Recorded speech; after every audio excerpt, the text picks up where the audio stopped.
Item cost in Oracle Cloud's cost accounting. Hi, I'm Linus, and in today's quick video you will see how you can find and review your item cost in your cost accounting application. So let's get right into it.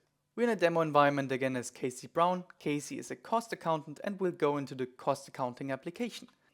As soon as we're in here, we want to go to the task panel on the right side and click Review Item Cost. In here, you're just searching for your item. So my one is called LE Computer. Okay, change this to starts with and click on search. Okay, perfect. So now you see your item here. You see the cost book, the cost organization, the item name and description, and you also see the total unit cost. You see that the cost method is actual cost. If you want more information, highlight the line and then click on Review Transaction Costs.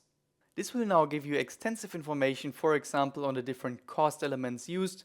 This here isn't manufactured and we just put the item price on the receipt, so it's 100% material. But you can get a lot of data here, and this will become increasingly interesting when you have more complex scenarios. You can have a cost history, depletion of your inventory, cost information, everything like that. So this is how you review your item cost and also your transaction cost in Oracle Cloud's cost accounting. What it doesn't show you is the inventory valuation, and that is what you're going to learn in the next video, so make sure to check out the complete course completely for free here on panomir.com. And as always, if you need my personal help, feel free to reach out to me directly using the link below.